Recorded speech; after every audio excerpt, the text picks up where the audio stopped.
darkness in the Western Kingdoms, the necromancer Zael journeys to Westmarch to restore the balance. Amid his quest, he crossed paths with Lady Selene Nisardo.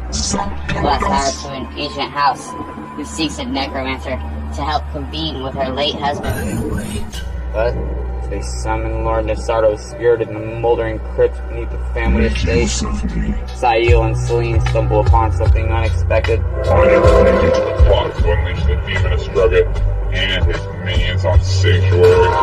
Selene and Zael become entangled in a web of alliances and intrigues that embroil both the nobility and Selene's bloodline.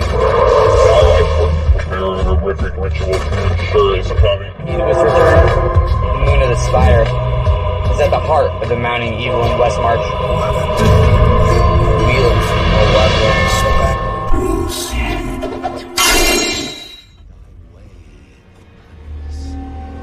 By the blood of the willing.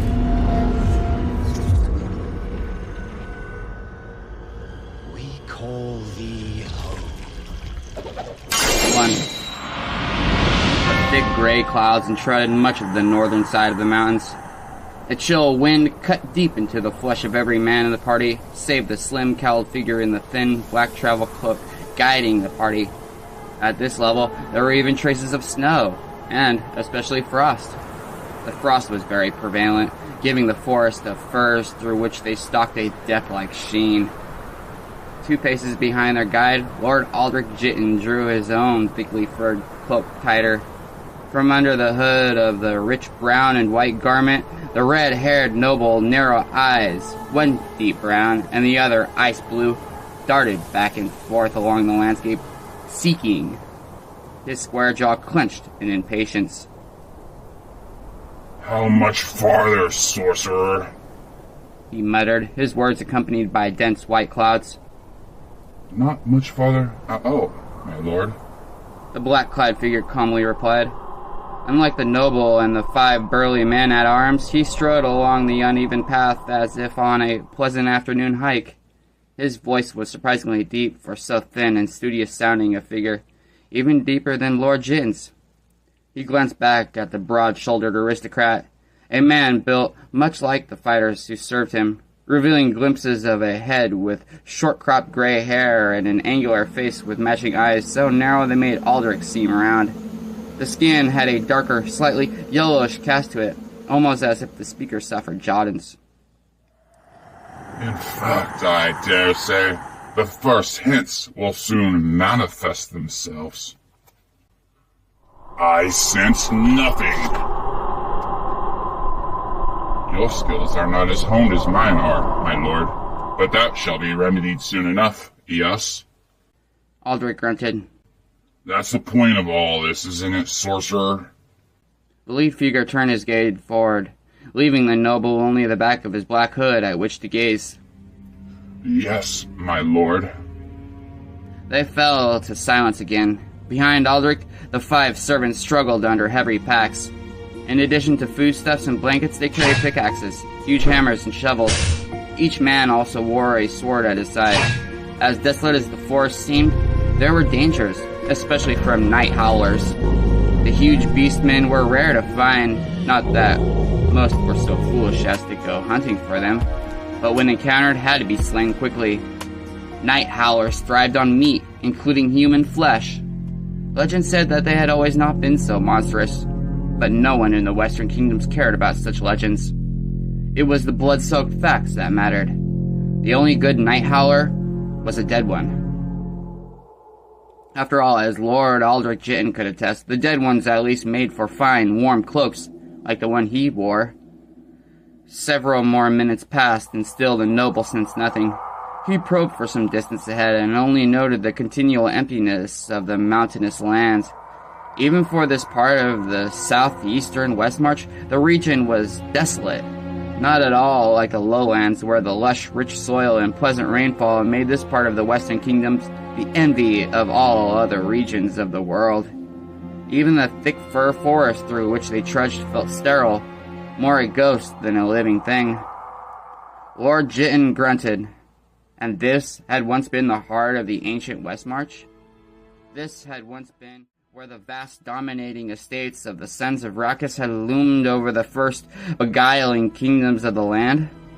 The moldering parchments and crumbling stone slabs through which Aldrich had for months poured and spoken of a much warmer, much more regal land of huge city-sized estates, each of them run by one of the 5 lines descended from the legendary Paladin Lord. Few today knew the origins of King Rakkus, founder and first ruler of Westmarch, and most of those, Aldrich included, understood only that he had come from somewhere in the east, possibly even beyond the jungles of Kehjistan. As one who believed himself descended from that very same lord, Aldrich thought this most definitely the case, and the explanation for the narrowness of his own eyes.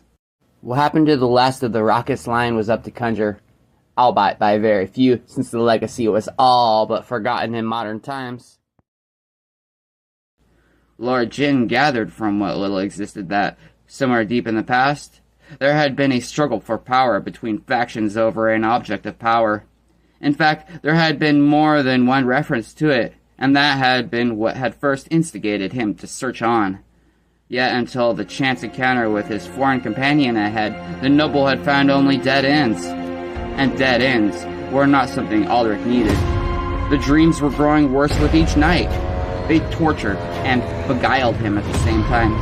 They hinted of enemies seeking his weakness, shadowy figures who had become so very real that Aldrich, despite never having clear faces or intelligible voices, each night the whispering phantoms drew closer to overtaking him, and each night the fear in him swelled greater. Often he woke full of sweat, certain that his screams had been heard throughout his estate. But those dreams had also given him the first clue, the one that had led him to the history of the Lords Rakkus and, finally, to this climb into the chill mountain region. Each time Aldrich had nearly taken by faceless horrific enemies, something had saved him. At first, it had been only an indistinct object, one that had appeared magically in his cupped palms. In progressive dreams, however, it had taken on form, gradually becoming a sphere, a huge pearl with odd yet familiar markings. At the same time, hints of the Rakkus ties to it had materialized. Old rotting banners with the house symbol still intact. Dank catacombs with the snarling wolf carved into the stone. And more. Most men would have simply thought themselves mad. But then, most men were not Lord Aldrich Jin. Even before he had determined that within him coursed the blood of the Sons of Rakkus, Aldrich had known that he was of a select few. After all, he had been gifted with a touch of magic. His skills were slight, true, but in the dreams, they had grown, and when he had touched the gigantic pearl, that had, in fact, been the only reason his dream self had thus far survived. And if Lord Jin was to survive in the waking world, did it not make sense that he find what his subconscious kept steering him toward?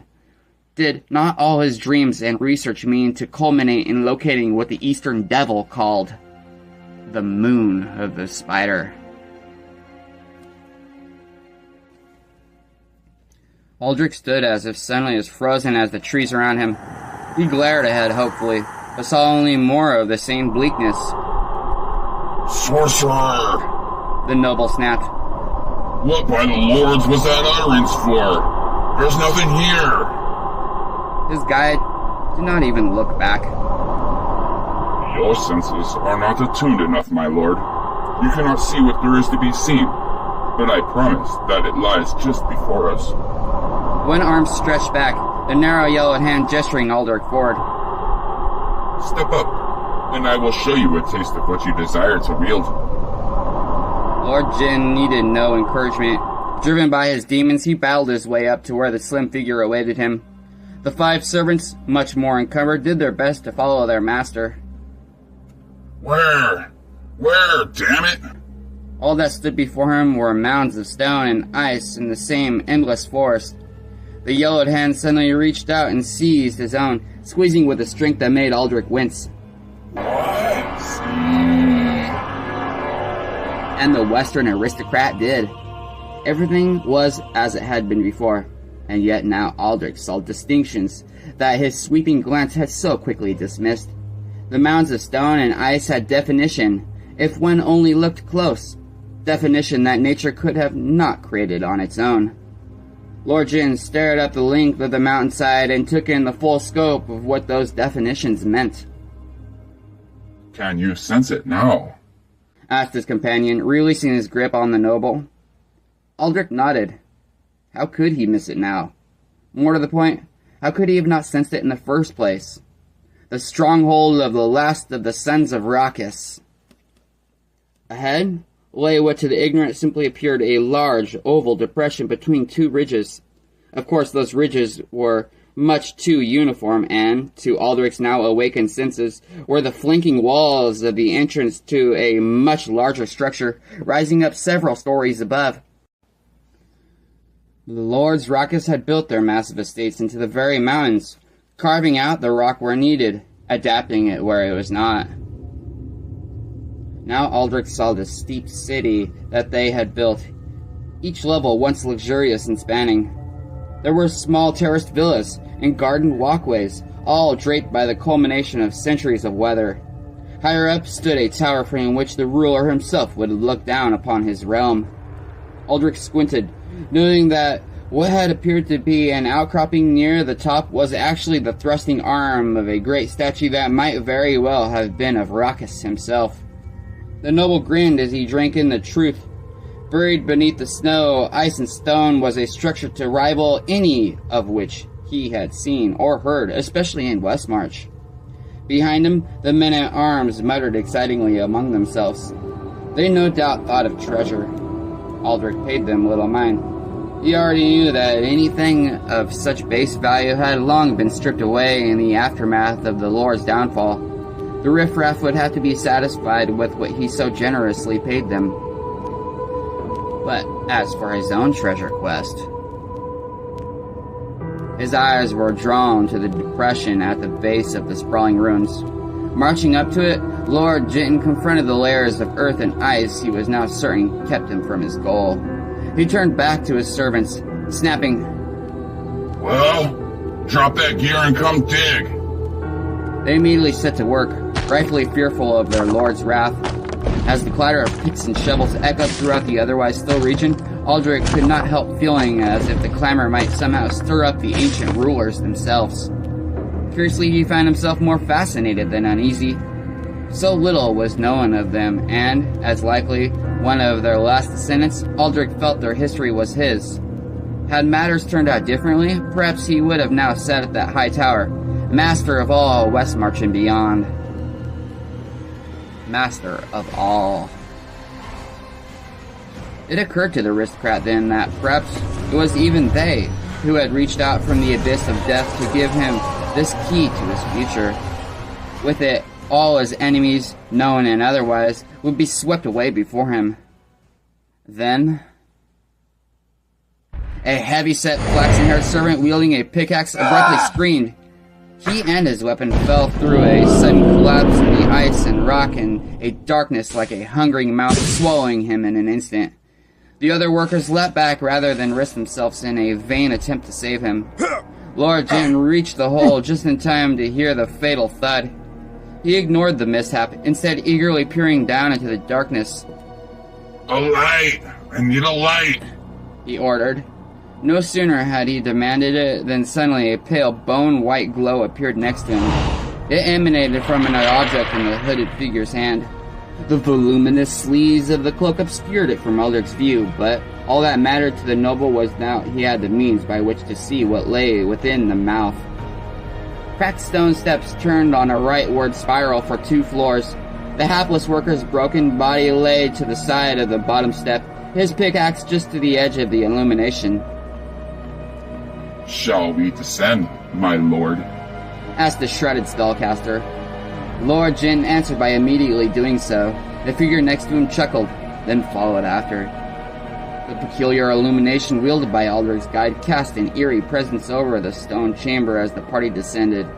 In it, savage lupine creatures seemed to leap out from the very walls themselves. More stone gargoyles following the wolf motive of the ancient lords. The heads of each were 3 times as large as that of a man, and the huge toothy jaws stood open, as if ready to seize any who dared step near. The sleek head stretched back to powerful shoulders, even a pair of wicked paws thrust out beneath each head. The detail was so remarkable that Lord Jitten could make out the individual hairs on the heads. A sudden urge came to touch one, to see how it felt, but as he took a step closer to the nearest, a sense of foreboding filled him. With a frown, the noble immediately stepped away. His hooded companion moved on ahead, illuminating more of the long chamber. An intake of breath, the first break in the spellcaster's ever calm demeanor, immediately caught Aldrich's complete attention. Yes. What is? He got no further. 4 words escaped him then. A sarcophagus. It was tall and rounded, at least the height of a man, and 3 times that from front to back. It had been built from a substance Aldrich did not recognize. Not stone, for none that he had ever seen, not even the whitest marble, could compare it with its sleek, gleaming finish. In fact, as the two drew closer, it shimmered in the pale light, almost as if alive. Pearl. That was what it reminded Aldrich of. Iridescent pearl. It was as if the thing before him had been created from a single, gigantic pearl. No matter where he looked, he could see no construction seam. There was something more curious, though. Aldrich Jitten studied the curvature, the curious markings that, the longer he stared at them, seemed to radiate with light of their own. This is not the sons of Rachis. He should not be here. The other shook his hooded head. No, my lord. It is not of the Wolf Lords. Did you expect it to be? This is Vajari work, you see. And yes, it should be exactly here. The noble waited for further explanation, but none was forthcoming. Unable to contain himself any longer, Aldrich inspected the sarcophagus more closely. As he did, he spied another marking higher up, one at the edge of the light. Sorcerer! His guide shifted, the light now sweeping across the symbol that Aldrich wanted to see. One of the servants gasped at the sight revealed. Stumbling back in surprise, he hesitated directly in front of the great wolf heads. With an ear-splitting roar, the head stretched forth, its mouth open wide. The jaws enveloped its head, clamping tight. It bit down. The headless body tumbled to the floor. Immediately, the stone wolf receded to its previous position, then stilled. Its jaws remained shut, but crimson dots now dotted the floor beneath. The remaining 3 attendants started retreating to the steps, but a fierce look from Lord Jitten drew them forward again. Satisfied of his control over him, he gazed once more in rapt attention at the symbol draping the upper part of the elaborate sarcophagus. Despite forces he could now feel emanating from within, Aldrich did not hesitate to bring his fingers up and trace along the vivid crimson outline that had so frightened his followers. A huge circle, and within it, the stylized shape of a menacing, 8-limbed creature.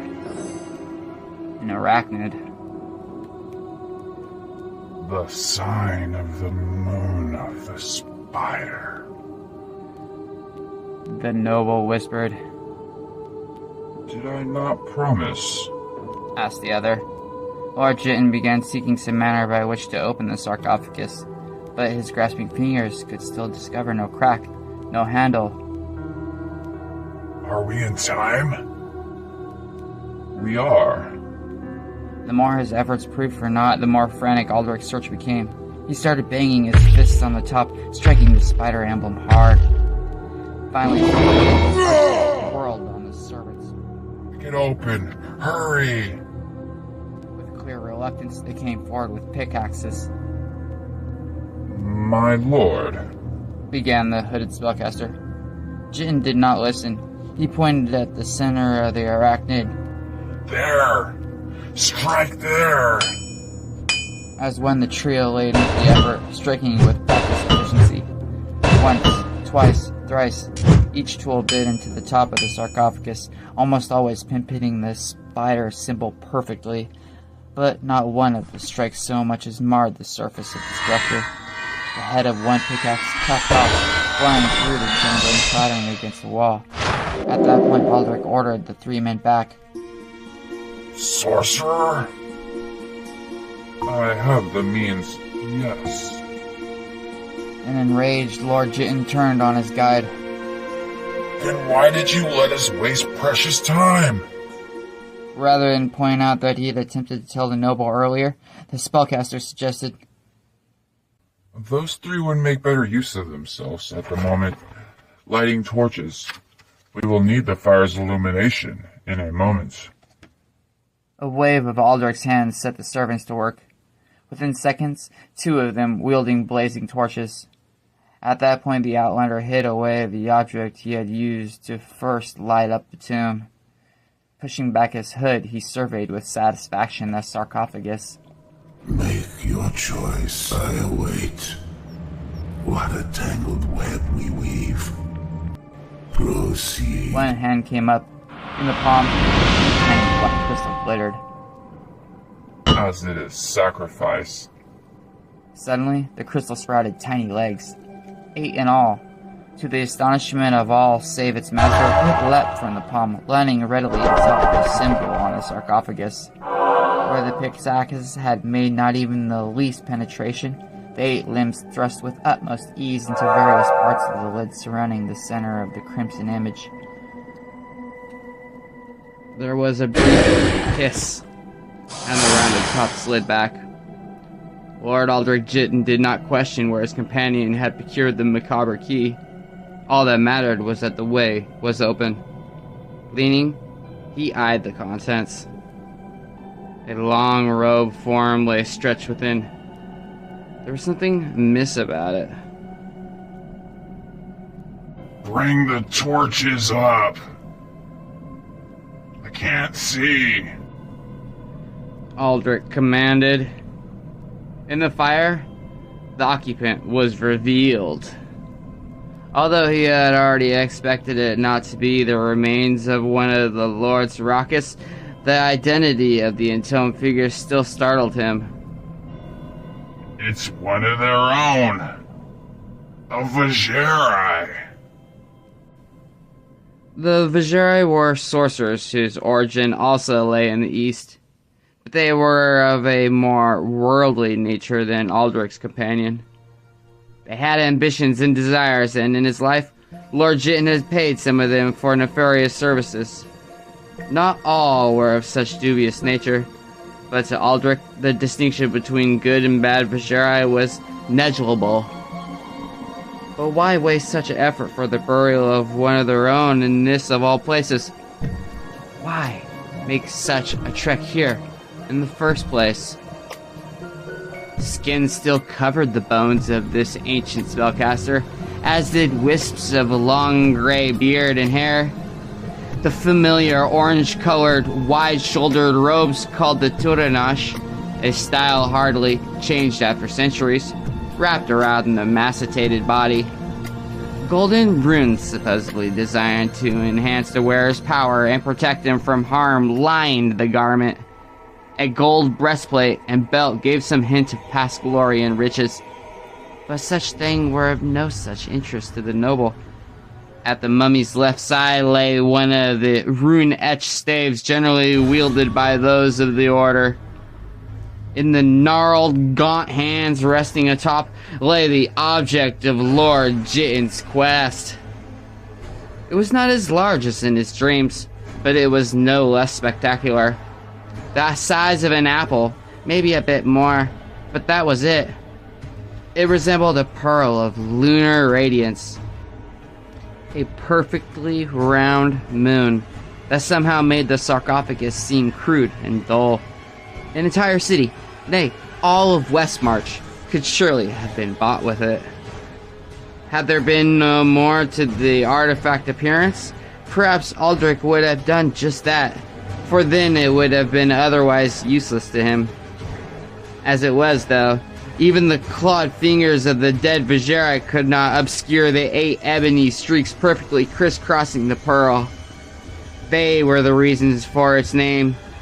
The reason he had sought this treasure out. They were the reason it was called the Moon of the Spider. Lord Jitten started to reach for it, but his shadowed companion prevented his hand from rising. Taking from the dead is hardly the work of one of your station, my lord. He suggested to Aldrich, his low tone hinting of something more than the properties of caste. Brow arched, Aldrich snapped his fingers at the nearest manservant. Rolf, retrieve that for me. Rolf grimaced, then bowed his head. Handing his torch to one of the others, he strode up to the sarcophagus. With a grunt, he reached 2 beefy hands toward his master's prize. His fingers grazed those of the cloaked cadaver. Rolf howled. A fiery aura spread forth from the Vajera's corpse to manservant, and then back again. The transformation took place in less than a blink of an eye.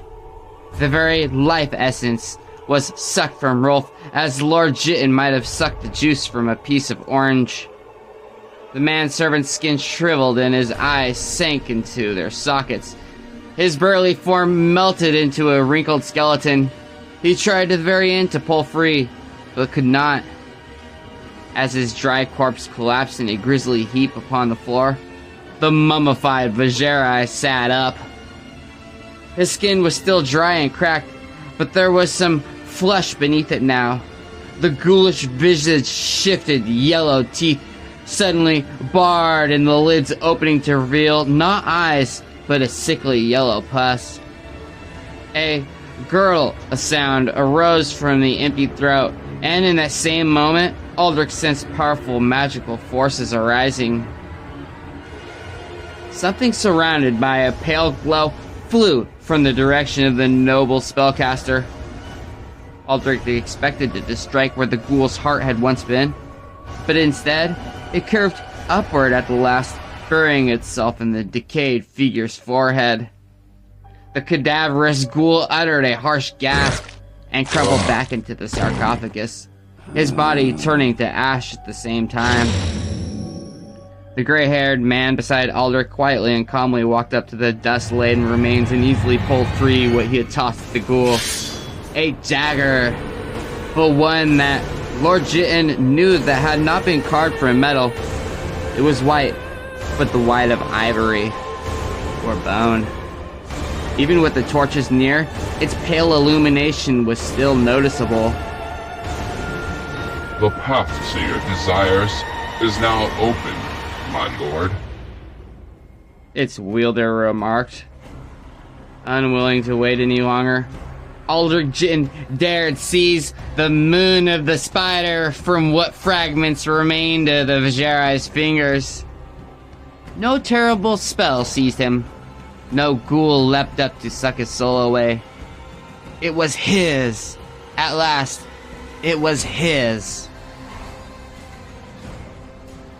The first step, remarked his gray companion. Now we must prepare for the rest. You do recall that, do you not, my lord? I recall very well, Caribitis. Aldrich murmured, using the other's name for the first time in days. He stroked the artifact as if it were a lever, tracing it as he had the sarcophagus, the lines from which it drew its name. Caribitis began removing his travel cloak. In the same calm, studious tone he ever used, he said, Then, we must begin now. Time is of the essence. And, as his cloak slipped to the floor, Caribitis' own garments were better revealed. Utter black, save for a curious trio of bands across the upper chest and another that stretched down the midsection. One shoulder also bore a jutting protective cover, which on close inspection an onlooker would have realized was the skull of a horned and fanged creature that could have never walked the mortal plane in life. It and the bands were all the same in color, bone white. Much of what the gray-eyed spellcaster wore resembled armor of a reptilian look, with ridges and scales. Despite that, when Carybidas moved, his garments flowed as if silk, and he made no sound whatsoever. His leather boots rose above the knee and melded perfectly with the rest of his armor. And, at his waist, he carried the dagger which had so readily slain the undead Vajeri. It still glowed, filtily, as if with a life of its own. The blade had a serpentine shape, coiling back and forth before ending in a pin-sharp point. Upon its hilt was the one symbol to mark Carybidas' identity with any certainty. An almost invisible image seared into the handle. It was the tiny icon of a serpentine creature over whom hung a pair of weighing scales. Though some might have readily recognized the beast as a dragon, only the rare outsider would know why the scales were set so. The dragon was known as Tragao, he who is the fulcrum of the balance. Tragao was as near to a god as Carybidas had, as any of his kind had. Tragao who watched over the followers of Rathma, the necromancers.